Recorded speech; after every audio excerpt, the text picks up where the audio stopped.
Materi pada hari ini terkait dengan indexing.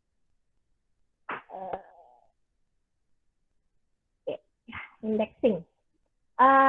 Kemarin ada saya share videonya, ya, video saya buat tahun lalu, tapi ya karena materinya sama, ya masih bisa digunakan juga. Mudah-mudahan sudah selesai ditonton videonya. Kalau masih ada yang kurang jelas, boleh ditanyakan, atau kalau ada yang ingin diulang atau bagaimana, silahkan langsung saja.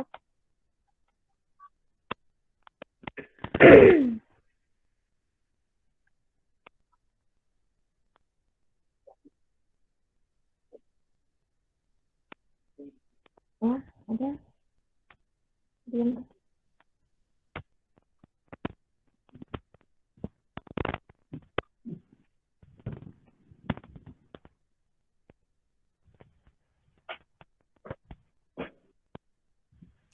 Itu Bu absen. Bu, saya izin nanya, Bu. Oke, kan sih. Indexing ini digunakan untuk apa aja, Bu? Saya masih kurang paham, Bu, kalau materi indeks. Indexing. Ya. Indexing ini kalau digunakan di mana memang akan selalu digunakan karena sangat sangat penting di dalam basis data. Itu penggunaan indexing akan sangat membantu kita untuk mengakses data supaya lebih cepat. Jadi materi indexing ini sangat terkait erat dengan materi yang sebelumnya udah Bu Kiki jelaskan, yaitu tentang storage. Ya, storage itu adalah tempat penyimpanan. Nah, kenapa storage dibahas pada basis data lanjut ini? Ya, karena memang suatu basis data kan jelas akan disimpan pada satu tempat tertentu, ya, yang kita sebut dia sebagai storage.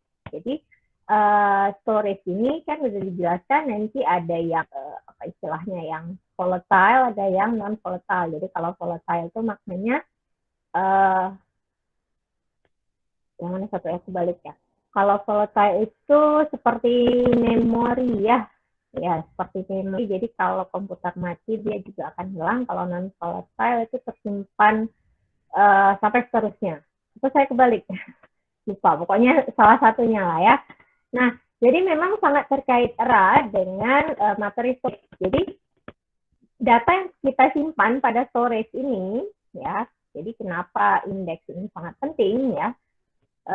Data yang kita simpan pada storage bisa saja data itu akan semakin lama semakin banyak penambahan datanya.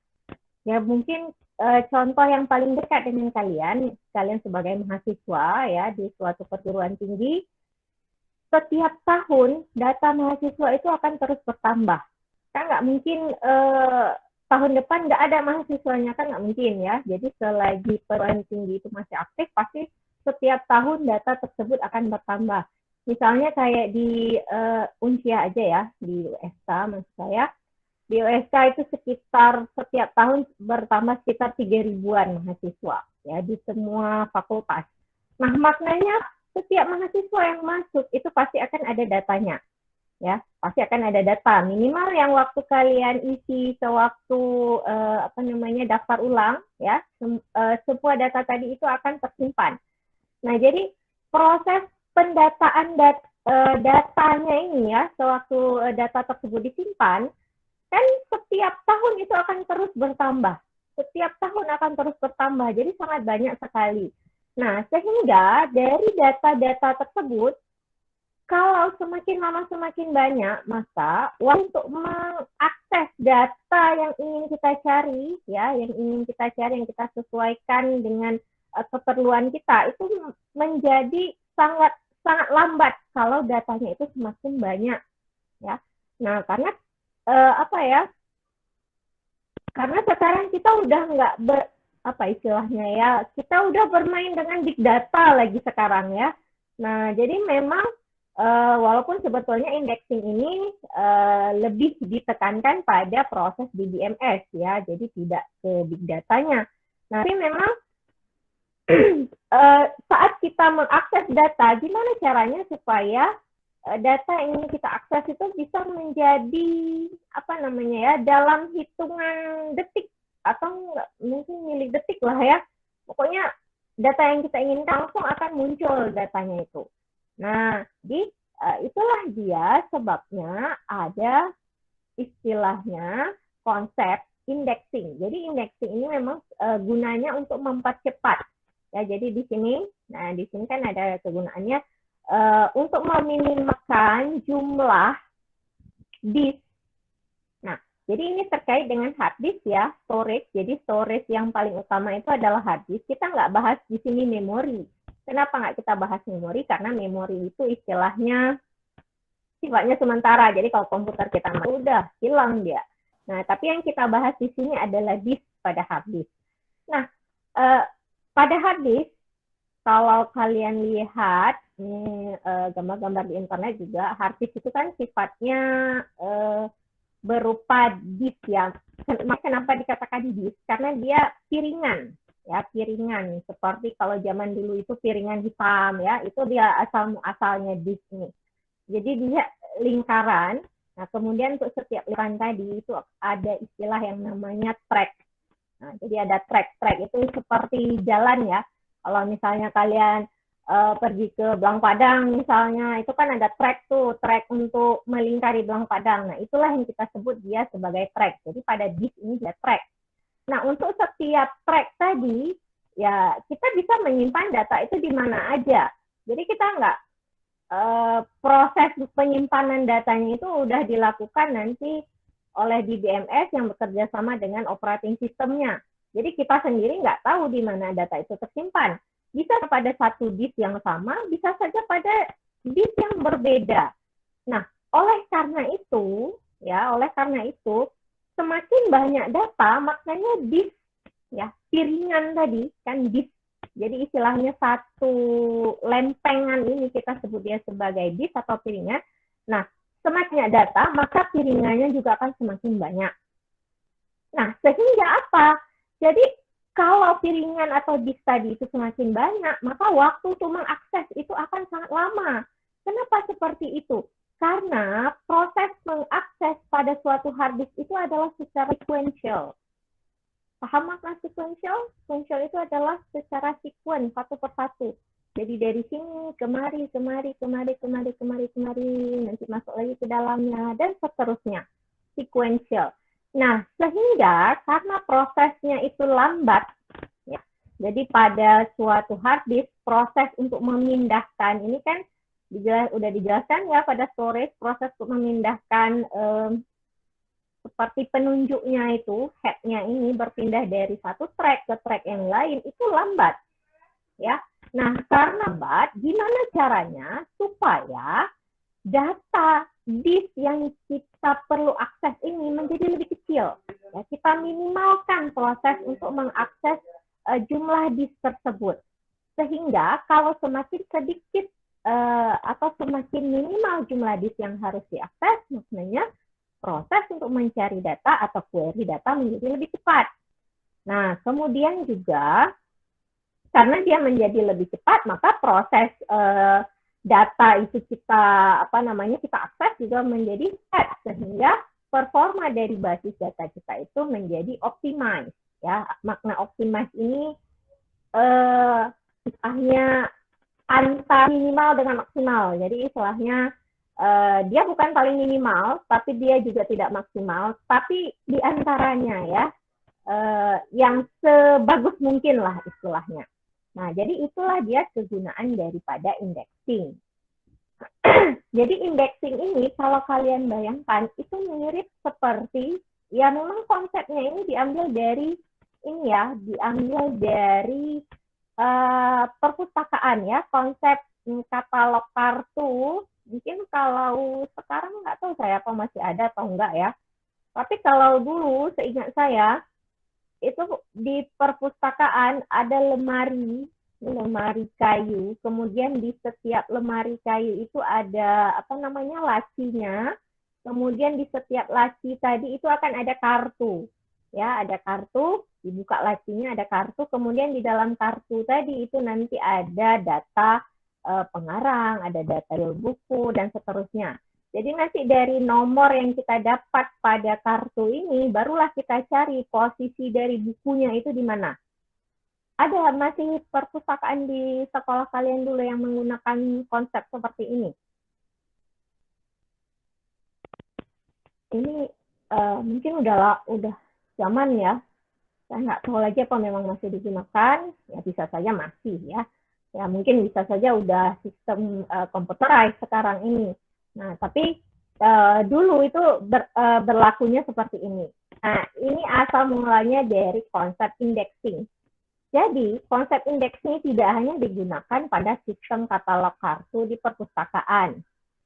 Saya ingat dulu waktu dengan saya kuliah juga awal-awalnya seperti itu ya. Kemudian waktu saya awal mula kuliah, mulailah digunakan komputerisasi. Jadi istilahnya lemari indexing, lemari katalognya ini masih ada, komputernya itu di sampingnya juga ada. Jadi kita bebas mau pakai yang mana kan. Nah, jadi konsep itu juga digunakan pada buku. Nah, kalau kalian beli buku, mungkin kalau cerita nggak ada indeks ya. Tapi kalau buku-buku pelajaran, misalnya buku bahan ajar tertentu, itu biasanya pasti akan ada indeks. Nah, indeks itu gunanya apa? Untuk mempercepat kita dalam mencari konsep tertentu. Misal, ini ada buku tentang database ini sepertinya ya, tentang database. Nah, misalnya kita mau mencari konsep tentang primary key, ya tentang primary key misalnya. Nah, berarti nanti kita lihat ke bagian indeksnya, ya biasanya di belakang, di halaman belakang buku, kita lihat bagian indeksnya, kita lihat yang P. Nah, pertama cari dulu yang P. Kemudian dari data yang P, barulah kita cari satu persatu mana yang primary key, misalnya primary key. Kenapa seperti itu? Kita cari yang P dulu, karena kata-kata primary key kan diawali dengan kata P. Nah, indeks itu tersusun secara abjad, alfabetikal. Jadi, sebenarnya nggak mungkin kita cari primary key, tapi kita cari di bagian R, kan nggak mungkin. Jadi, pasti akan kita cari sesuai alfabetnya. Nah, konsep pencarian indeks yang ada pada buku ini yang juga diadaptasi pada data. Pada basis data, konsepnya itu sama. Ya, konsepnya itu sama. Jadi, indeks itu gunanya untuk mempercepat kita mencari data saat kita melakukan proses query. Query itu maknanya kita memerlukan data tertentu, nah akan melakukan query atau mencari data pada database di tempat tersebut disimpan. Nah, jadi saat kita melakukan query, indeks ini akan sangat mempercepat kita dalam mencari data. Nah, itu tadi apa namanya? Udah saya jelaskan ya di videonya juga. Indeks ini ada beberapa jenis ya, ada yang sifatnya itu ordered index. Nah, maknanya dia terurut, ada juga yang sifatnya ini clustering. Ya, jadi berupa hash. Yang apa namanya? Bukan clustering. Non clustering ya, atau hash istilahnya. Jadi maknanya kalau yang sifatnya terurut, maka dia akan ada blok-blok tertentu. Nah, sedangkan kalau hash itu dia akan diakses dengan menggunakan nomor hashnya. Jadi sifat mengakses datanya itu berbeda. Nah, terkait dengan hal ini, mungkin kalian akan mempelajarinya, bukan akan ya, struktur data depan ya. Nah, mungkin algoritma di balik proses pencarian itu akan dipelajari lebih lanjut di struktur data dan algoritma.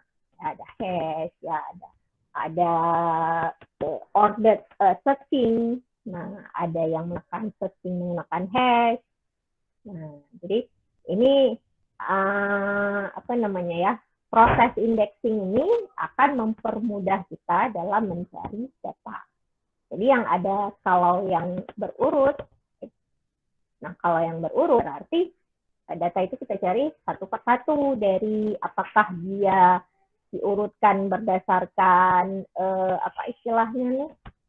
Ini nama ya, sepertinya apakah diurutkan berdasarkan nama, apa nanti urutkan berdasarkan nomornya, ya nomor pengenalnya misalnya. Jadi itu akan tergantung kepada proses pengurutannya itu seperti apa. Nah, sedangkan kalau hash, ya kalau hash setiap data itu nanti akan ada kuncinya. Nah, ada ID kuncinya. Jadi berdasarkan ID kunci itulah yang nanti akan kita mencari datanya itu di mana letaknya. Sampai sini intronya sudah bisa dipahami? Bu, berarti kalau di indeks ini terdiri apa sudah ada teknik leksikografi gitu ya, Bu? Yang berarti kayak misalkan penyusunan kamus itu kan dimulai dari huruf abjad dari A, Ya, B, C. ya betul. Betul sekali. Jadi itu nanti tergantung dengan jenisnya ya. Secara umumnya tadi sudah saya jelaskan, secara umumnya indeks ada jenis yang terurut dan ada yang sifatnya itu adalah hash index. Jadi kalau terurut maknanya dia akan aksesnya itu satu persatu, ya mengakses datanya itu satu persatu. Kemudian kalau yang hash ini dia tidak mengakses satu persatu, tapi setiap data itu akan ada alamat tertentu. Nah, alamat hash-nya istilahnya ya. Nah, jadi pencarian datanya itu dengan menggunakan alamat daripada hash index itu hash index tersebut. Nah, jadi apa ya? Indexing ini apa namanya? Setiap di BMS itu pasti akan ada beberapa tipe indexing yang bisa kita gunakan. Nah, ada yang sifatnya itu B3. Nah, kalau B3 ini ordered index juga ya, ada yang sifatnya itu menggunakan hash. Jadi nanti bisa tinggal dipilih. Kita lihat aja ya contohnya. Kalau saya nggak salah, kalian pakai Oracle sekarang ya. Oracle indexing. Nggak salah. Agak lama sih. Biasanya memang kayak B3. B3 ini yang paling umum digunakan. By default Oracle creates B3 index oriented. Ya, 3 index. Nah, itu yang kita pelajari hari ini juga ya. Materi terakhirnya itu yaitu tentang B3. Ada lagi yang ingin ditanyakan?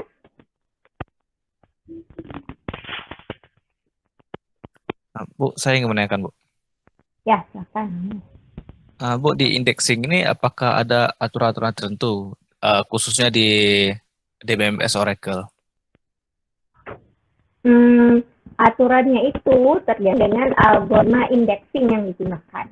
Jadi indexing ini dia banyak algoritma, ya. Jadi untuk melakukan proses indeksnya, istilahnya data itu kita urutkan seperti apa, data itu kita aksesnya itu seperti apa, itu tergantung dengan algoritmanya.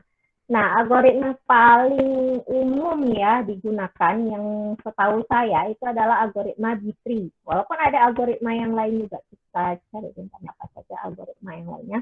Seingat saya sih yang paling umum B3 ya. Contoh indexing.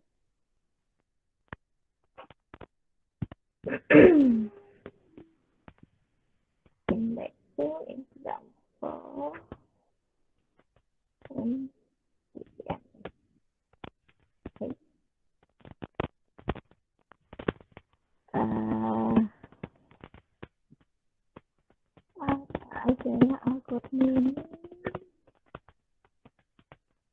Ini secara umumnya seperti ini ya. Jadi, tapi dia ada jenis-jenis algoritmanya. Nah, ini yang maksud saya tadi ya, indeks ada yang ordered ya, ada yang kalau ordered berarti dia undense, ada yang sparse. Kalau yang secondary itu yang hash index tadi, algorithm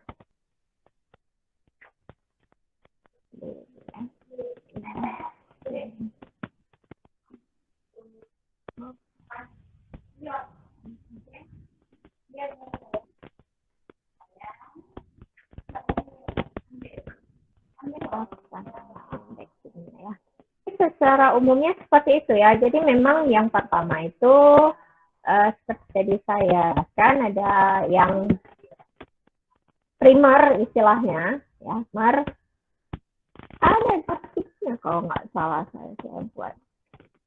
Oh, ada. Grafiknya seperti tadi yang di gambar sebelumnya tadi. Jadi ada yang indeksnya itu sifatnya primary, ya primary. Kemudian ada yang secondary. Nah, yang primary ini, ya, yang primary ini nanti ada yang sifatnya itu ordered, ada yang cluster. Nah, jadi kalau cluster itu maknanya udah dikumpul. Kalian belum belajar data mining ya, semester depan kalau nggak salah sama ini ya. Nah, nanti akan dipahami lagi apa makna cluster nih. Cluster berarti dikelompokkan. Jadi maknanya dari jenis indexingnya itu data itu akan diklusterkan. Jadi data itu akan disimpan dalam beberapa cluster.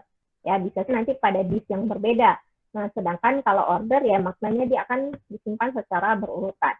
Nah, yang order ini tadi ada yang dense itu maknanya satu persatu, satu indeks akan mengakses satu data. Ya, dense index itu maknanya satu indeks akan mengakses satu data. Satu ID indeks maknanya, bukan satu indeks ya, satu ID daripada indeksnya mengakses satu data. Nah, kemudian ada yang sparse. Jadi kalau yang ini beberapa, jadi satu ID indeks itu akan mengakses beberapa data. Nah, kalau cluster itu maknanya dia akan diklusterkan. Jadi data itu akan disimpan pada beberapa cluster. Dan bisa saja nanti waktu dia mengakses, diakses pada cluster yang berbeda. Nah, kemudian yang selain daripada primary ada yang secondary. Nah, secondary ini sifatnya data itu dicari dengan menggunakan alamat langsung ya, alamat daripada hex indexnya itu. Nah, maknanya seperti itu. Nah, pada penggunaan yang primary ini, algoritma yang paling sering digunakan ya, itu adalah B3. B3 apa B+3 ya? B3 kayaknya. B3, kemudian ada refinement, apa istilahnya ya, yang lebih barunya lagi itu adalah B+3. Nah, untuk setiap, tadi kan bertanya, untuk setiap algoritmanya itu seperti apa? Bagaimana indeks tadi itu diurutkan? Bagaimana proses data itu nanti akan diakses? Ya, itu tergantung dengan algoritmanya masing-masing. Kan ada saya jelaskan ya di sini. Nah, jadi masing-masing itu bisa berbeda. Nah, untuk memahaminya, kalian pahami ini dulu. Nah, jadi setiap disk pada hard disk, setiap lempengannya itu pasti akan terdiri dari track. Ya, track ini kita sebut dia sebagai track. Ya, ini track. Kalau kita lihat di sini, ini digambarkan cuma ada 1, 2, 3, 4, 5. Ada 5 track. Kemudian setiap track tadi itu akan dibagi menjadi sektor. Nah, ini sebutannya sektor. Ini satu sektor. Oke. Nah, kemudian nanti setiap data antara track dengan track yang lain itu sebut dia sebagai blok. Kemudian satu tempat tadi ya untuk yang menyatakan posisinya itu tadi itu kita sebut dia nanti sebagai offset. Jadi kalau mungkin apa ya? Ini bahas di materi apa ya? Apa lagi saya? Ini jadi istilahnya alamatnya itu lebih kurang seperti ini nanti. Jadi ada nomor tracknya, ada nomor sektornya, kemudian nomor offsetnya itu berapa.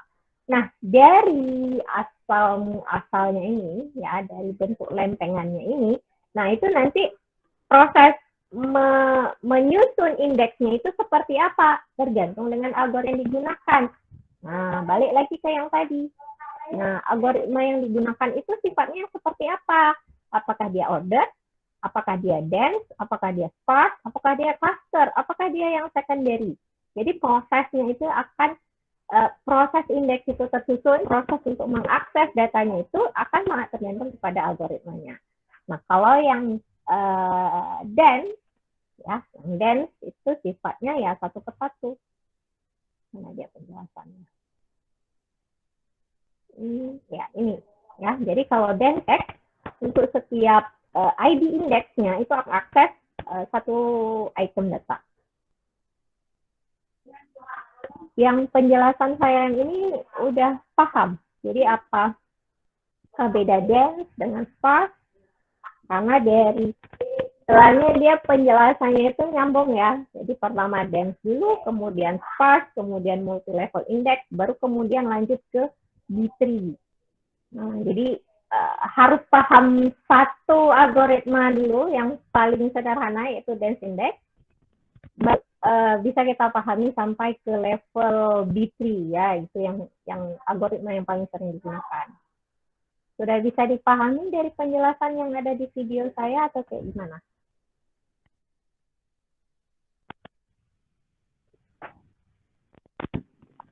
Atau perlu saya jelaskan ulang? Kayaknya jelaskan ulang, Bu, karena masih kurang paham, Kak. Karena memang indeks ini penting banget. Jadi database kita nggak mungkin kita buat tanpa indeks, apalagi kalau datanya itu sangat besar. Oke, saya mulai dari awal aja ya. Nah, jadi ini kita anggap satu piringan, ya, satu piringan disk pada hard disk.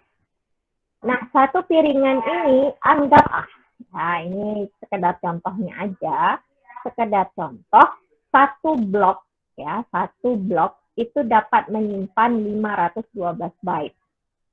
512 byte. Jadi yang ini. Nah, satu ini itu bisa menyimpan 512 byte. Yang berikutnya lagi 512 byte lagi. Yang berikutnya 512 byte lagi dan seterusnya.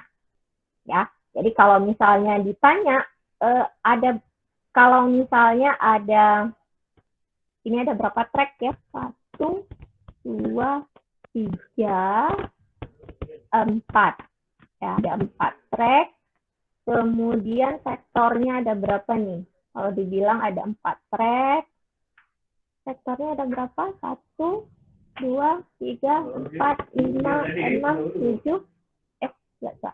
1, 2, 3, 4, 5, 6, 7, 8. 8 sektor. Ya, 8 sektor. Kemudian anggapannya satu blok itu bisa menyimpan 512 byte. Nah, pertanyaan saya ya, ini emang belum terkait dengan indeksnya. Pertanyaan saya, untuk satu disk ini bisa menyimpan berapa byte? Berapa kapasitasnya? Oke, sudah dapat jawabannya berapa? Satu disk ini ada berapa byte bisa simpan? 16.384, Bu. 16.384. Dari mana tuh? 4 dikali 8. 4 blok dikali 8 track. Iya. Enggak, Bu. 4 blok dikali 8 sektor. 4 track. 4 track kali 8 sektor. Habis itu baru dikali 512. Oke, ya. Ya, jadi sekitar 16.384 baik. Ya, yang lainnya dan paham juga. Ya, jadi maknanya kita harus cari dulu satu track ini nanti ada berapa sektor, kan satu berarti ada 8. Kalau di dalam disk ini berarti ada 8 dikali 4, karena kan ada 4 track, itu 2. Kemudian masing-masing track itu 512, berarti 32. Jadi dikali dengan 512. Ya. Nah, sekarang anggapannya satu blok tadi 512 byte. Nah, ada data nih. Nah, jadi ada data. Ada data yang terdiri dari kolomnya ini ada EID, ya, employee ID, ada name, ada depth, ya, depth itu department, kemudian ada section, kemudian ada address, Nah, masing-masing kolom tadi ya untuk EID itu dia perlu sekitar 10 byte yang kita yang kita buatkan waktu buat table itu kan setiap kolom kan ada ukurannya. Nah, untuk EID itu ada 10 byte, name ada 50, depth itu ada 10, section 8, address 50. Sehingga totalnya untuk satu data itu akan memerlukan 128 byte.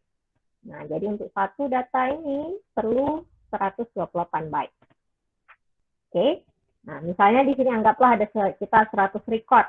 Ya, berarti kalau 100 record 128 kali 100 berarti ada 12.800 byte.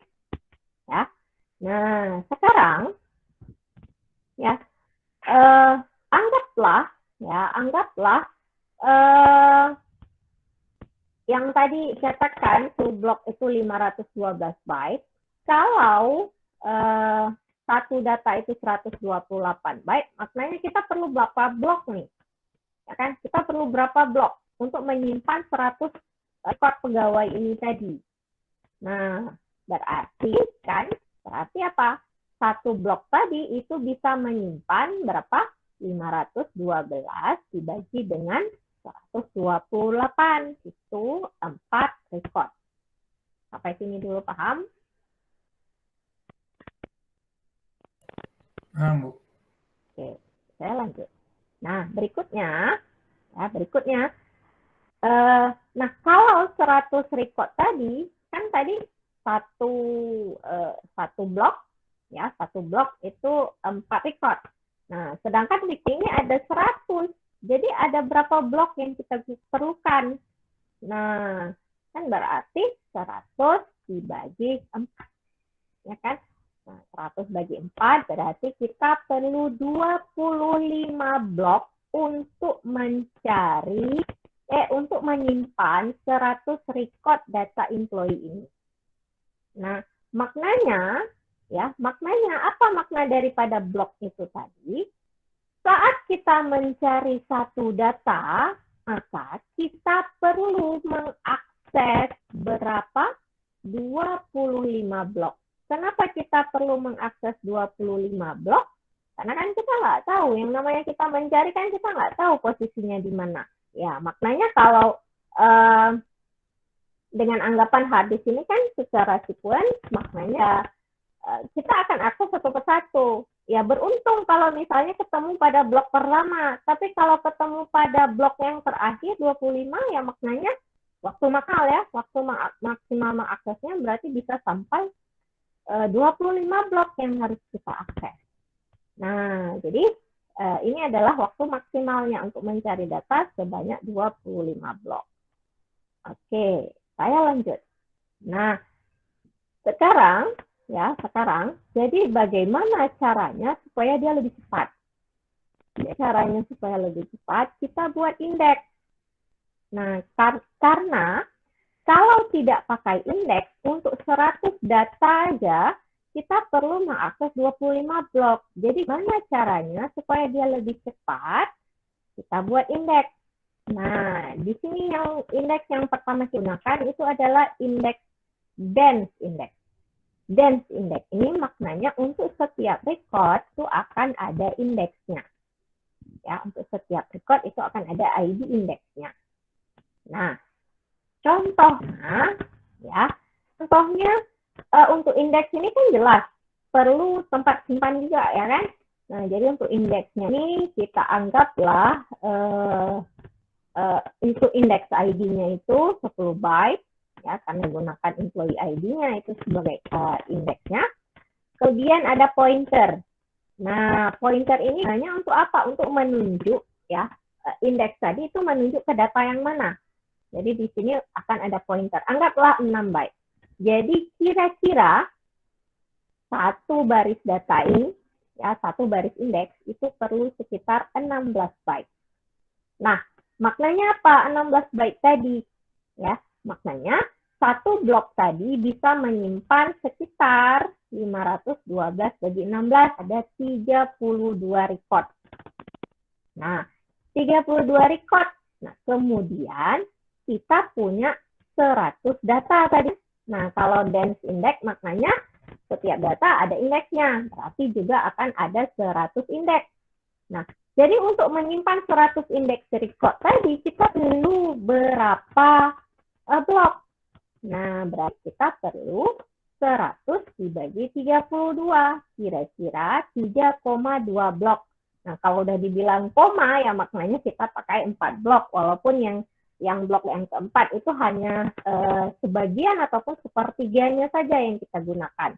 Tapi tetap saja blok yang kita gunakan itu adalah 4 blok. Sampai sini paham? Maknanya untuk indeks itu kita perlu 4 blok. Paham?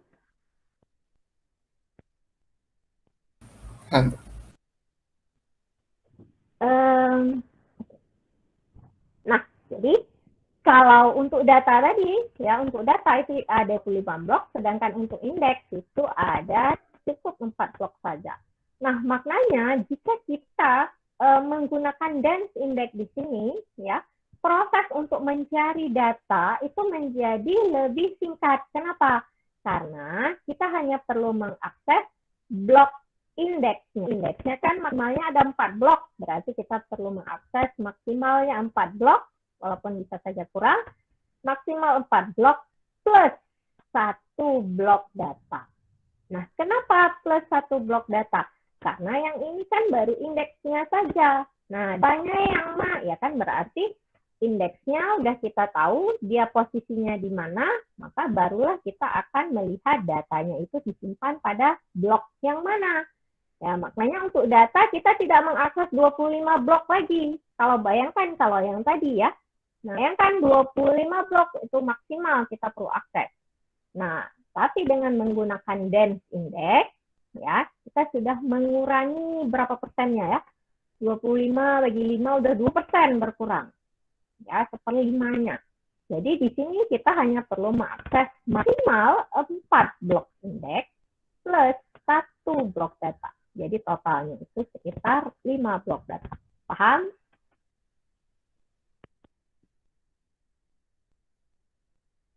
Ada yang jawab? Paham nggak? Ibu. Oke, lanjut ya. Dense index paham ya? Nah, berikutnya ya kita lanjut ke sparse. Makanya saya bilang satu persatu penjelasan algoritmanya. Supaya paham. Ibu, boleh tanya, Bu? Oh, sorry. Ya, apa? Yang sebelumnya tadi, Bu. Oh, oke. Berarti untuk indexing sama tabelnya dibedakan bloknya, Bu ya? Ya, beda. Jadi ini adalah tabel untuk datanya, kemudian ada tabel khusus untuk indexing. Kalau yang hash tuh kayaknya kayak gitu juga lah, Bu. Kalau hash sedikit berbeda konsepnya sebetulnya. Jadi memang sama, jadi dia ada pointernya, tapi dia sifatnya itu apa ya? Yang disimpan itu langsung ke alamatnya. Jadi makanya kalau menggunakan hash itu lebih cepat. Kenapa?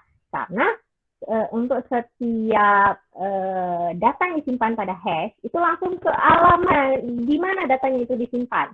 Nah, kalau pada indeks yang primary index seperti ini, kita tidak langsung ke datanya, tapi masih ke kita menuju ke bloknya dulu. Jadi satu persatu prosesnya. Memang secara penggambarannya ya sama saja memang ya. Jadi nanti ada data tabel hash-nya, betul ada tabel hash-nya juga, tapi konsepnya itu berbeda. Jadi kalau indeks yang biasa, yang primary ini, yang dirujuk itu adalah bloknya, ya. Jadi bloknya itu yang dirujuk, tidak langsung ke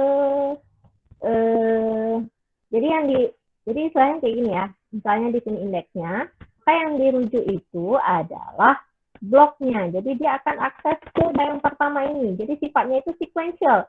Satu data berikutnya lagi, dan seterusnya. Sifatnya itu sequential. Tapi kalau pada hash itu dia tidak sequential, dia langsung ke alamatnya itu di mana. Nah, makanya kalau nanti kalian lihat struktur data dan algoritma, kenapa hash itu bisa cepat? Karena langsung ke istilahnya langsung nunjuk deh kemana dia disimpan gitu. Tapi kekurangannya apa? Hash ini kalau datanya itu tidak mengalami apa namanya ya banyak perubahan jumlah, jadi maknanya sifatnya itu stagnan gitu ya, ataupun jarang berubah, jadi tidak berproses masuk dan hapus data. Nah, hash itu memang cepat. Tapi kalau ada proses masuk dan hapus data, maka nilai hashnya itu harus diubah kembali. Nah, itu hash proses tersebut ya itu akan menjadi lambat. Nah, sedangkan pencariannya itu tetap cepat. Gitu. Itu kekurangan menggunakan hash. Paham, Bu. Oke. Nah, berikutnya kita lanjut ke sparse index. Nah, sparse index ini bagian dari multi-way index. Ya, jadi ada banyak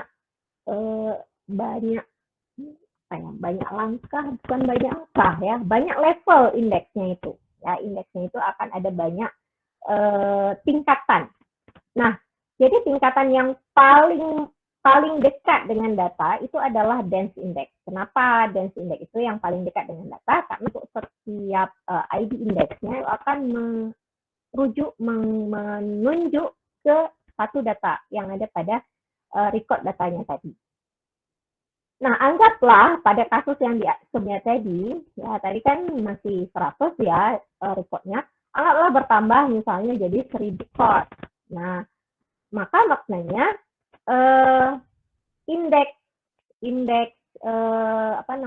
indeksnya yang awalnya tadi cuma 4 blok, ya kan tadi karena cuma 100 record, kita perlu 4 blok. Nanti karena recordnya itu udah nambah, udah 1000 record, ya makanya tinggal kali 10, berarti kita perlu sekitar 40 blok.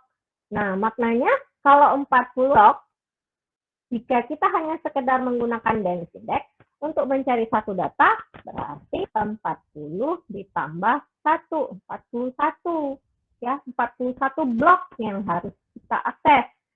Nah, itu udah secara resource udah tidak efisien lagi, 40 blok yang harus kita akses. Nah, jadi caranya gimana? Maka kita indeks tambahan. Nah, indeks tambahan ini akan menunjuk ke indeks. Jadi, indeks tambahan ini tidak menunjuk ke data, tapi indeks tambahan ini akan menunjuk ke indeks dense indeksnya tadi. Nah, dengan ukuran indeks yang sama, yaitu 16 byte tadi, ya 16 byte sebelumnya tadi 16 byte, maka kita tambahin nih, ya kita tambahin indeks tambahannya, maknanya satu blok itu bisa muat sekitar 32 indeks. Kan sama ya tadi kan? Ini tadi sama tadi. Ini dia. Kan 512 dibagi dengan 16. Maknanya kalau tadi 512 bagi 16 itu adalah 32 record. Nah, karena di sini yang kita buat itu adalah tabel untuk tabel indeks, berarti satu blok itu akan muat 32 indeks. Nah, 32 indeks ini ya berarti sama juga seperti tadi, kalau ada 40 blok, ya kan ini tadi 40 blok, 1000 data, udah jadi 40 blok, maka maknanya indeks tambahan yang kita perlukan adalah 40 dibagi 32 atau 1, sekian. Ya, maknanya pasti yang kita gunakan adalah 2 blok, kan maksimal ya, kita tidak mengambil minimalnya. Nah, jadi kita perlukan untuk indeks tambahan ini 2 blok, ya, 2 blok. Nah, kemudian kita mengakses data, makanya 2 blok yang indeks tambahan plus 1 blok yang dense index plus 1 data. Jadi maksimalnya kita perlu mengakses 4 blok. Bandingkan dengan kalau kita tidak menggunakan konsep sparse index, kita hanya pakai Dense index saja, maka untuk 1000 data kita perlu mengakses 41 blok. Nah, kemudian sesudah kita tambahkan indeks tambahan atau istilahnya sparse index, satu aja, ya, satu level aja, sudah berkurang. Blok yang perlu kita akses sudah berkurang menjadi 4 blok. Paham? Bisa dipahami?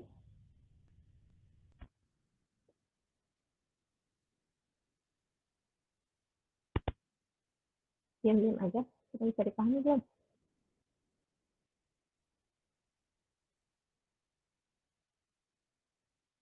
Masih mencerna.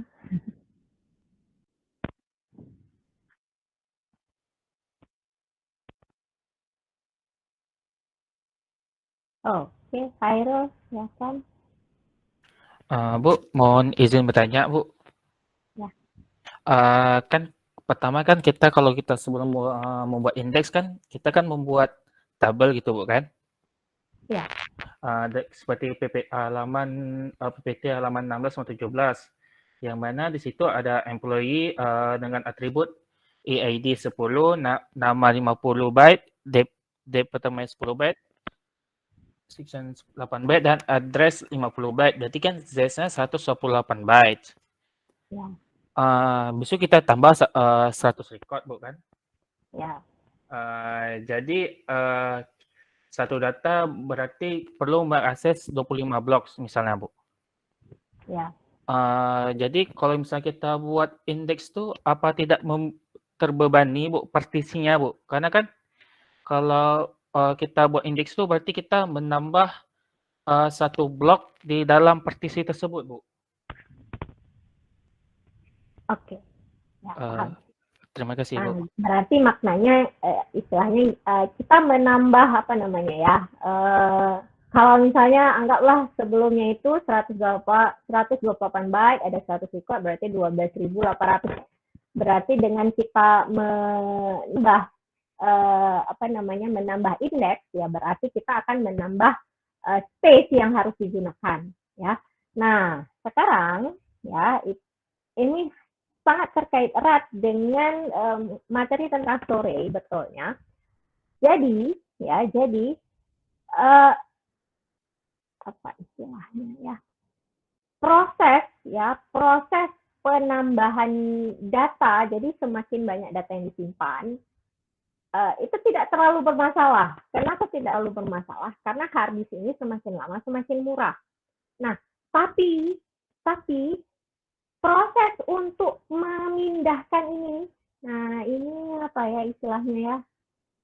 Apa ya kemarin istilahnya? Saya lupa karena bukan saya yang jelaskan, storage jadi kelupaan jadinya. Ininya apanya ya? Spindle yang di tengah. Jarumnya inilah ya istilahnya, jarumnya ini yang memindahkan dari satu track ke track yang lain, prosesnya itu lambat. Jadi proses perpindahan jarumnya ini dari satu track ke track yang lain itu lambat. Nah, sehingga ya ukuran space yang digunakan itu akan semakin bertambah dengan adanya indeks, maknanya ukuran space itu akan semakin bertambah. Itu tidak sebanding dengan proses perpindahan jarum ini. Ya, jarum ini berpindah untuk mengakses data itu tidak sebanding. Kenapa? Karena lambat. Ya, karena dia sifatnya itu adalah sequential, satu persatu dia aksesnya. Nah, sehingga nggak ada masalah. Jadi mau kita tambah indeks berapapun itu nggak ada masalah. Selagi blok yang kita akses itu kita kurangi seminimal mungkin. Sehingga apa? Ya, misal kalau yang tadi saya kasih contoh dari yang awalnya 25 blok harus kita akses secara sequential satu persatu. Nah, berkurang menjadi 5 blok dengan menggunakan indeks. Bayangkan, misalnya satu blok itu anggaplah misalnya ya. Satu blok 1 detik misalnya. Kalau ada 25 blok berarti ada 25 detik. Nah, bayangkan kalau yang kita akses itu hanya 5 blok saja. Ya berarti udah berkurang, udah sekitar 5 detik saja. Udah bisa dipahami. Jadi maknanya tidak sebanding ya. Jadi walaupun ukuran memori yang kita gunakan itu memang bertambah, ya nggak terlalu masalah karena hard disk ini semakin lama semakin murah, jadi nggak ada masalah. Tapi yang kita kurangi apa? Yang kita kurangi di sini adalah proses untuk mengakses data. Ya, semakin cepat maka akan semakin baik. Ya, semakin cepat kita mengakses data, maka istilahnya kayak gini ya. Semakin cepat kita mengakses data, maka customer yang menggunakan aplikasi yang kita buat itu pasti akan puas. Dibandingkan misalnya untuk mencari satu data aja mungkin perlu waktu 1 menit. Kalau misalnya ada 50 data, udah 50 menit. Nggak mungkin jadinya ya. Nggak mungkin. Itu berarti langsung protes nanti customer-nya. Nah, jadi ya itu yang saya katakan tadi ya, tidak sebanding. Walaupun data space yang kita gunakan semakin bertambah dengan adanya indeks, tapi waktunya itu akan berkurang jauh berkurang jika kita menggunakan indeks. Dipahami? Khairul? Baik Bu, terima kasih banyak Bu. Dapat saya pahami Bu. Oke, lanjut. Ada lagi yang bertanya?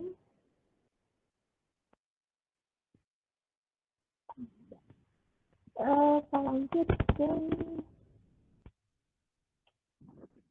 Oke, nah sparse index ini itu bisa bertambah semakin banyak data record yang disimpan, maka sparse index itu juga bisa menjadi semakin tinggi, ya semakin tinggi sehingga yang ini tadi ya kalau kita balik itu bentuknya itu menjadi seperti tree, ya ini yang paling atas sekali ini adalah indeks tambahannya ya sparse indexnya, yang paling dekat dengan data itu adalah dense indexnya, sehingga proses penambahan indeks yang bertambah-tambah tadi itu yang kita sebut dia sebagai MW3 atau multi level index. Banyak ya namanya, ada multi level index, ada MW3, ya sama aja. Nah, jadi multi level index. Kenapa dikatakan multi level? Karena ada banyak tingkat. Tingkat yang paling bawah adalah data, tingkat berikut adalah dense index, tingkat berikutnya lagi itu adalah indeks-indeks tambahannya. Nah, konsep multi-level index inilah yang mengawali algoritma dari B3. Nah, kenapa? Karena kalau suka-suka kita nambah indeksnya ya tanpa ada istilahnya ya. Pokoknya pengen kita aja lah, ini di sini, ini di sini, suka-suka aja tanpa ada aturannya. Maka indexing ini bisa saja ya memang mempercepat, tapi istilahnya tidak secepat yang kita inginkan. Ya, tidak secepat yang kita inginkan. Tetap harus ada aturan. Nah, aturannya atau algoritmanya yang bisa kita gunakan itu adalah algoritma B3. Jadi algoritma B3 ini yang mengatur posisi indeksnya itu, posisinya itu di mana. Supaya apa? Supaya jangan sampai nanti tree yang dihasilkan itu seperti ini. Nah, tree yang dihasilkan, nah nanti jadinya kayak gini. Nah, panjang sebelah kemari. Apa makna panjang sebelah satu arah saja? Maknanya proses pencariannya lama. Jadi maknanya kita harus mencari untuk setiap data ini. Ya, misalnya di sini ada 1, 2, 3, 4, 5, 6. Ada 6 level, maknanya 6 level ini kita harus cari. Bandingkan dengan kalau kita buat seperti ini. Nah, misalnya seperti ini ya. Nah, misalnya di sini hanya ada 3 level aja. Mana ada 3 level? 2 level aja. Ya, maknanya bandingkan dengan yang 6 level tadi harus kita cari per level, data tadi harus kita cari pada setiap level, bandingkan yang hanya 2 level aja. Pasti lebih cepat yang 2 level aja. Ya kan? Nah, ini bagaimana caranya? Proses penambahan indeksnya tadi itu ada aturannya, ya aturannya yang kita sebut dia self manage, jadi sesuai dengan aturannya. Nah, jawaban itu dengan menggunakan B3. B3 tadi aturannya itu seperti apa? B3 ini aturannya dengan mengambil apa ya istilahnya, mengambil algoritma dari binary search tree. Nah, ini mungkin di mata kuliah pemrograman ada disebut-sebut nggak ya binary search tree? Ada pernah disebut atau belum? Belum, Bu. Kalau ini, Belum. Bu. Memang ini materinya di algoritma ya, di struktur data dan algoritma semester depan baru ya. Jadi nanti semester depan baru akan dijelaskan. Tapi ini saya jelaskan sekilas aja. Jadi pada binary search tree, ya, pada binary tree jelasnya, kalau dari katakan binary itu maknanya anaknya itu hanya dua saja ya, binary, biner, dua ada. Jadi kalau pada binary search tree sifatnya itu yang lebih kiri itu lebih kecil daripada induknya, yang sebelah kanan itu lebih besar daripada induknya. Jadi sifatnya seperti itu. Yang sebelah kiri lebih kecil, yang sebelah kanan lebih besar. Nah, jadi konsep daripada binary search tree yang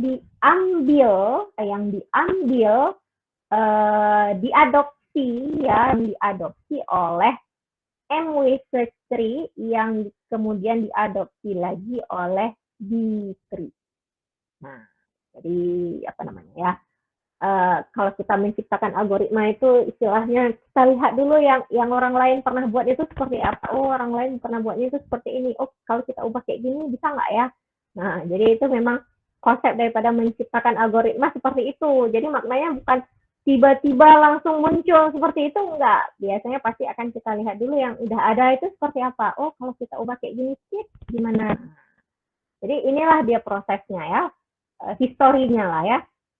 Jadi dari yang multi level index tadi, muncullah dia yang namanya MW search tree. Di MW search tree ini akan mengikuti kaidah binary search tree. Nah, di mana kaidahnya itu seperti apa? Nah, ini dia. Nah, jadi pada B-tree ya, pada B-tree itu nanti setiap satu levelnya ini ya, setiap satu node-nya ini itu nanti akan terdiri dari CP. CP ini apa ya? Lama saya buat ini udah kelupaan saya. CP lupa saya nih CP ini apa. Yang satu K ini adalah key-nya ya. Ini adalah record pointer, ini CP2, K2, seterusnya. Jadi record pointer ini yang akan menunjuk ke akan menunjuk ke indeks yang berikutnya lagi. Nah, tapi secara umumnya nggak usah kita bayangkan sekompleks ini, yang mudahnya itu kita bayangkan seperti ini saja. Nah, jadi maknanya dari satu level indeks itu akan menunjuk ke level indeks yang berikutnya lagi. Nah, yang tadi saya katakan ya, MW search tree, jadi maknanya bisa saja tree-nya itu sangat tinggi sekali. Nah, jika tree-nya itu sangat tinggi, maka proses pencariannya juga menjadi lama. Ya, proses pencarian menjadi lama, insert-nya itu juga suka-suka kita ya. Jadi nggak ada aturan khusus, maka hal tersebut bisa saja malah bukan membuatnya menjadi lebih cepat, tapi menjadi kompleks. Nah, jadi guideline-nya ya, algoritma yang kita gunakan di sini adalah B-tree. Bagaimana algoritma ini kita lakukan? Nah, jadi ada aturannya ya.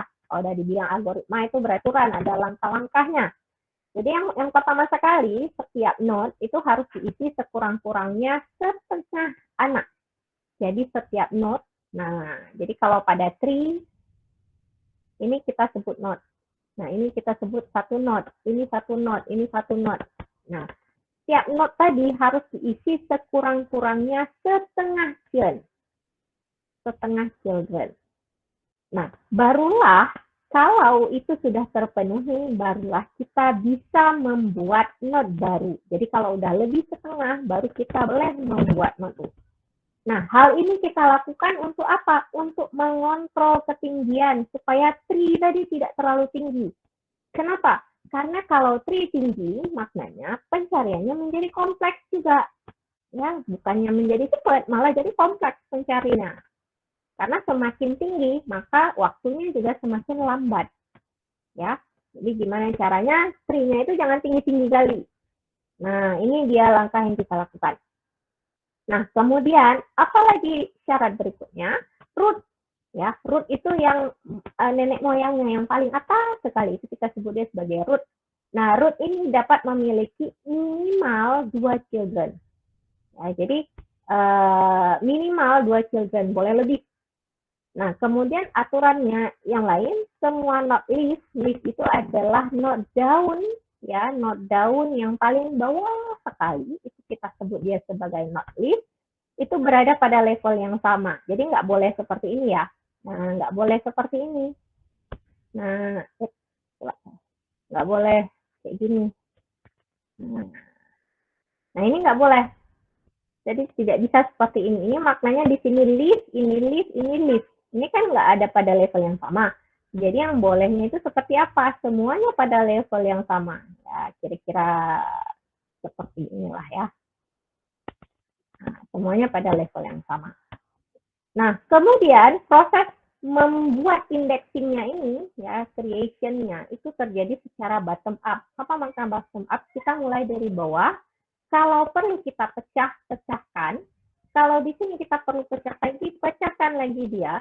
Kalau yang not ini perlu kita pecahkan lagi dia. Jadi sifatnya bottom up, dari bawah ke atas. Ya, ini guideline-nya dulu. Ya. Nah, kemudian kita lihat ini prosesnya. Jadi prosesnya ini ada saya jelaskan nggak ya di videonya? Lupa saya step by step nih.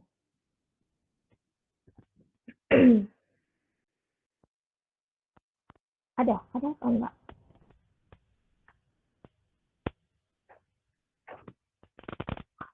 Jawab. Proses akhirnya hingga menjadi yang paling bawah ini udah saya jelaskan atau tidak ya? Di video udah bisa dipahami atau perlu saya jelaskan ulang?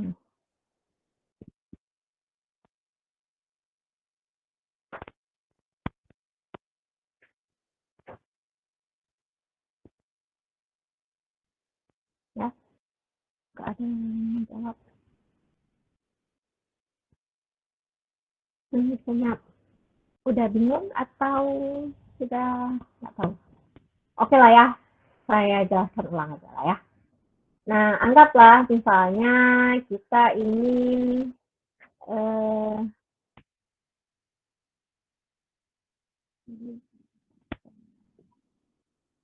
anggaplah misalnya kita ingin menyusun data indeksnya ini dengan menggunakan konsep B3. Nah, indeksnya ini kita, jadi key yang kita gunakan di sini ya, yang ini dia 10, 20, 40, 50 dan seterusnya. 10, 20, 40, 50. Nah, berarti yang pertama sekali kita buat dulu 10, ya kan? Kan key untuk indeks. Jadi 10 dulu. Kemudian ada key berikutnya lagi 20, ya berarti 20. Ini kita gunakan M-nya. M itu istilahnya jumlah maksimal anaknya itu adalah 4. Berarti satu node, ya satu node itu hanya boleh M kurang 1 children. Jadi hanya boleh maksimalnya 3 aja. Jadi maksimalnya hanya boleh 3 aja. Nah, 10, 20, kemudian ada data berikutnya lagi adalah 40. Oke, 40. Ya, 10, 20, 40. Nah, jadi kira-kira seperti ini. Masuk lagi data berikutnya, 50. Nah, nah, masuk data berikutnya lagi 50. Di sini kan nggak bisa. Maksimalnya satu, karena kita gunakan M-nya itu adalah 4. Ya, maka satu node itu M kurang 1 saja. Maksimalnya cuma 3. 4 kurang 1, 3. Jadi kalau di sini kita ingin masukkan indeks berikutnya adalah 50, nggak bisa. Nah, kenapa nggak bisa? Karena ya udah penuh ya, satu node-nya udah penuh, udah terisi 30 di sini. 30, udah terisi 3. Nah, jadi caranya seperti apa? Caranya kita bagi, pisah dia. Nah, caranya kita pisah dari titik tengah. Karena ini kan ganjil ya, titik tengahnya. Berarti kira-kira titik tengahnya itu di sini. Ya, kira-kira titik tengahnya di sini. Maka data yang titik tengah, sebetulnya boleh 20 yang pindah, boleh 40 yang pindah. Tapi di sini yang saya contohkan 40 aja ya. Jadi yang 40 yang ini, kita naikkan dia ke atas. Kita istilahnya kita pindahkan ya ke level yang berikutnya, pada level indeks yang berikutnya. Jadi di sini jadi 40 ya. Kemudian kita sesuaikan dengan cara dari binary search tree tadi, yang sebelah kiri itu lebih kecil, yang sebelah kanan itu lebih besar. Nah, jadi kira-kira kayak gini ya. Nah, di sini 10, di sini 20. Nah, ini yang tadi saya jelaskan ini tadi nih. Ini ya. Cuma saya nggak buat semuanya nih. Istilahnya ini pointernya, pointer ke yang berikutnya. Nah, masuklah di sini 50 nih. Nah, ini 50. Sampai sini dulu paham? Paham, Bu. Oke, berikutnya masuk lagi 60 misalnya. 60. Nah, pertama kita akses dulu 40. Data yang mau kita masukkan 60. 40. Nah, 60 itu lebih dari 40. Berarti kita akan bergerak ke kanan. Proses insertnya itu ke kanan. Kan nggak mungkin ke kiri. Kenapa nggak mungkin ke kiri? Karena yang sebelah kiri itu lebih kecil. Yang sebelah kanan yang lebih besar. Maka kita insert 60. Kita insert 60 di sini. Oke. Nah, berikutnya tambah lagi 70. Tambah lagi data berikutnya 70. Sama juga seperti tadi, 70 lebih dari 40, maka kita ke kanan, ke children ataupun ke anak yang ke kanan, ke not anak yang sebelah kanan ya. Nah, masuk lagi di sini 70. Oke. Nah, kemudian anggaplah kita tambah lagi 80 ya, tambah lagi 80. Nah, berarti kan lebih dari 40 pindah kemari 80, 50, 60, 70. Mau tambah 80 di sini nggak bisa lagi karena udah maksimal. Nah, karena udah maksimal di sini kita bagi dua.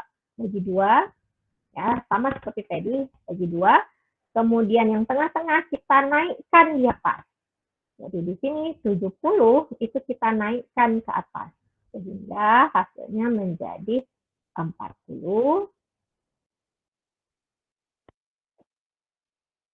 Ya, 70 udah naik ke atas di sini 70. Seperti ini, kita susun ulang istilahnya ya. Di sini ada 10, 20. Ya, kira-kira ini. Kemudian ini 50, 60. Oke. Nah, barulah kemudian bisa kita masukkan 80. Maka 80-nya itu posisinya di sini. Oke. Nah, kami. Nah, berikutnya, kalau lihat contoh ini, berapa data berikutnya di insert ya? 30. Nah, data berikutnya di insert itu adalah 30. Jadi kalau insert 30, kita lihat di sini dari not root-nya. 30, oh 30 itu kurang dari 40, maka kita bergerak ke yang sebelah kiri. Nah, 30 posisinya di mana? 10, 20, 30. Kan berurutan ya. 10, 20, 30. Berarti yang ini, saya hapus sedikit. Maka jadi 10, 20, 30.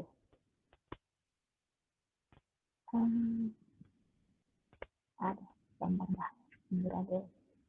Kira-kira kayak gini lah ya. Nah, kemudian muncul lagi. Kita insert lagi. Saya ikuti contoh yang ini ya. Kita insert lagi 35 misalnya.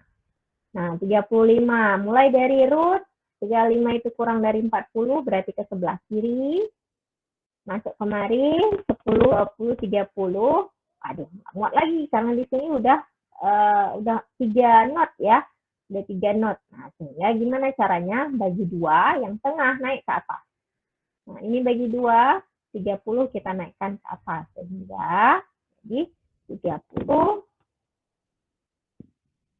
40, 70. Oke, susun ulang. Ya, saat kita insert ini kita susun ulang. 10, 20 di sini. 10 dengan 20.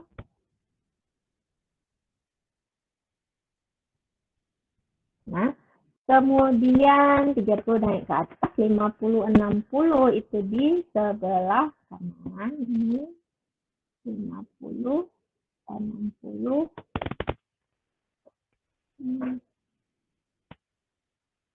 Kemudian di sebelah kanan 70 ada 8. Oke, nah baru bisa kita masukkan 35. Jadi 35 kita insert di sini. Kenapa harus seperti itu? Karena harus sesuai dengan syaratnya.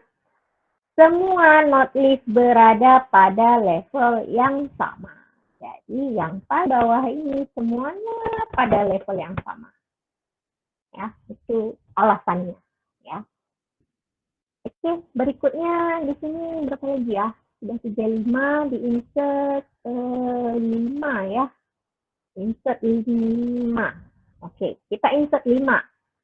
Insert 5 lebih kecil dari 30, ke kiri kita 5 itu lebih kecil dari 10, maka di sini kita tambahkan 5. Oke, paham? Berikutnya kayaknya ini ditambah 15 ya. Nah, kita tambahin 15 misalnya. Tambahin 15. Dari rootnya kita mulai, kita bergerak ke kiri karena kurang dari 30.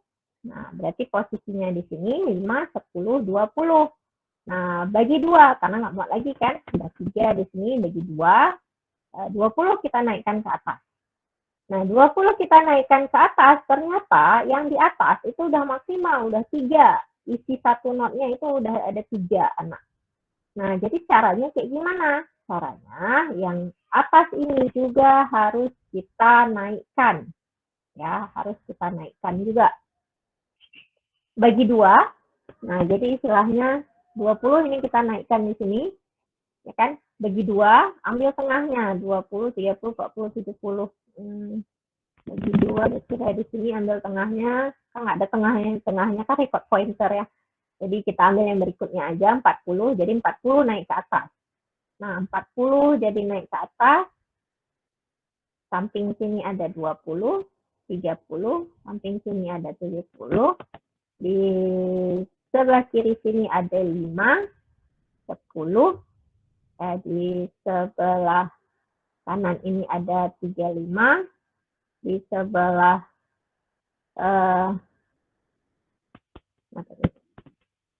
sebelah 70 itu ada 50, 60. Sebelah sini ada 80. Nah, kemudian dari berapa ya tambahin? 15 ya, tambahin 15. Berarti 15 itu di sini. Kira-kira gitu lah ya.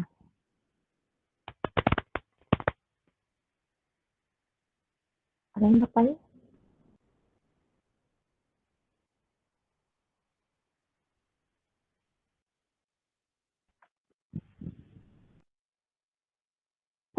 Beda ya?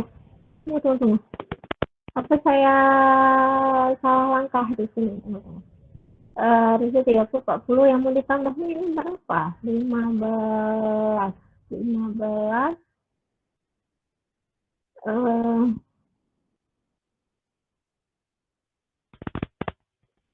Oh, sorry, silap ya.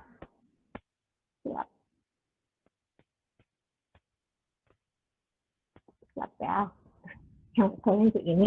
Di sini ditambahin 15, berarti maknanya ini dibagi 2.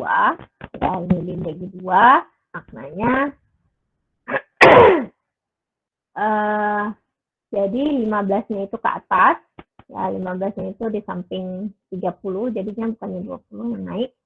20-nya itu di tengah-tengah.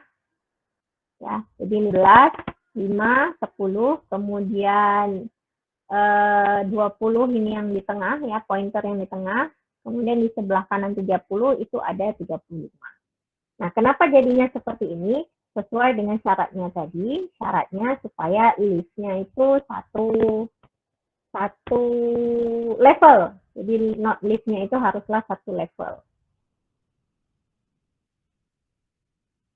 Ada yang bertanya?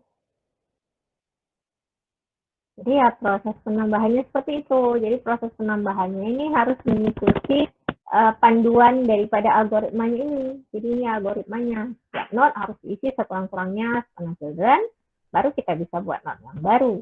Kemudian root itu boleh memiliki minimal 2 children, dan semua node list berada pada level yang sama. Nah, ini yang penting sekali. Kita harus menjaga node list-nya itu, node yang paling bawah itu pada level yang sama. Ada yang ingin bertanya?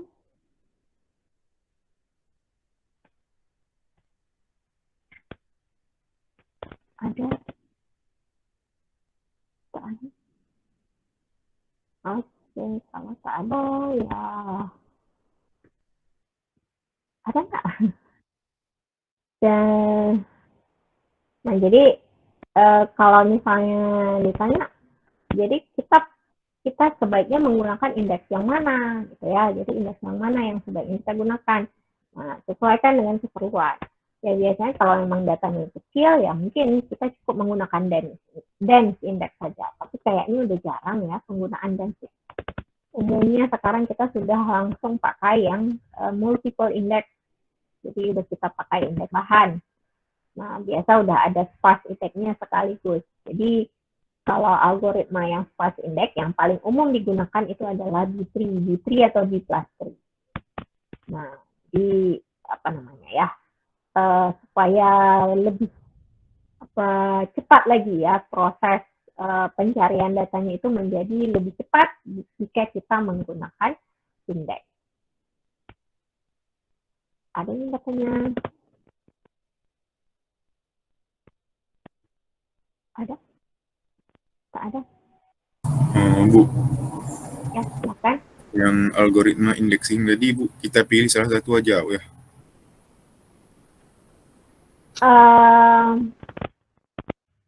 Sebetulnya bukan kita pilih salah satu aja. Saya jelaskan tadi satu per satu ya, sebetulnya langkah-langkahnya. Jadi kalau kalian lihat di BMS itu nggak ada lagi dense index, itu nggak ada lagi. Jadi biasanya udah langsung pakai B3 aja. Nah, tapi untuk mencapai B3, jadi algoritma B3 yang sering kita gunakan, ya, ada konsep-konsep sebaliknya.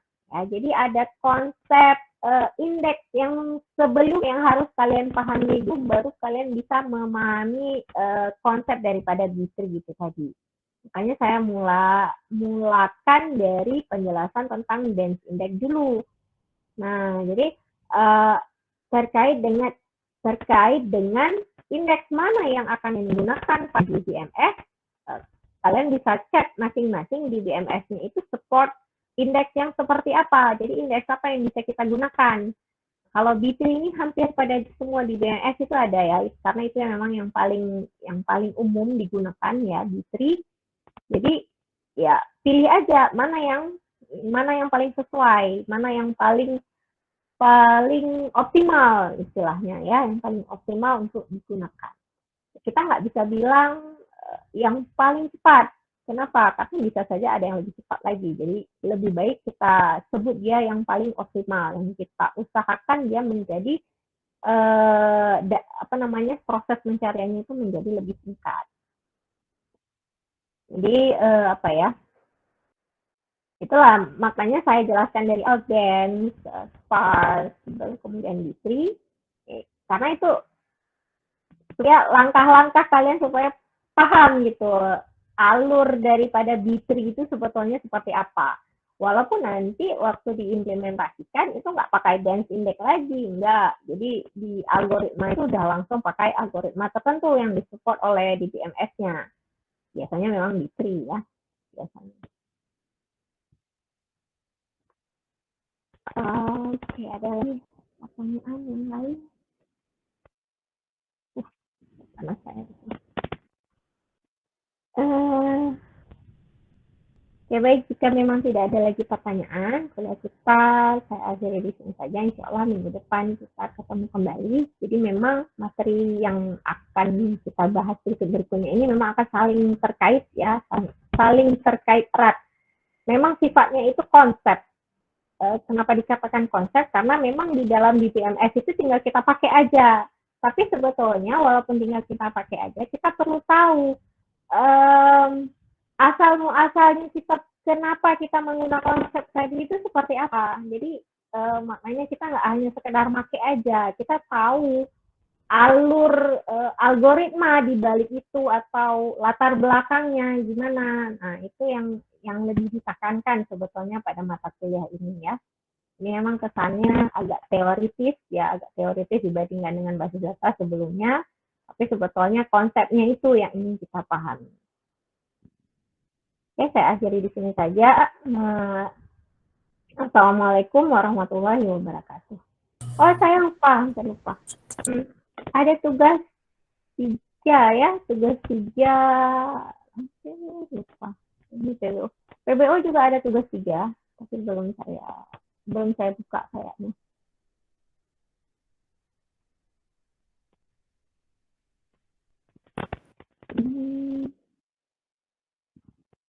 Ada tugas 3 untuk basis data lanjut.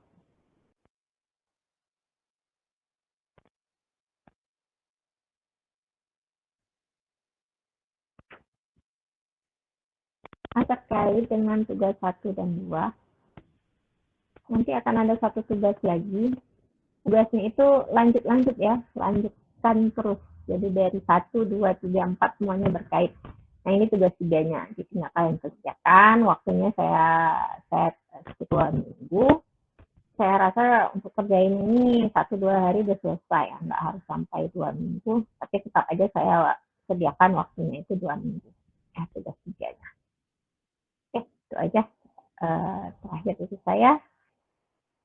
Saya akhiri. Assalamualaikum warahmatullahi wabarakatuh.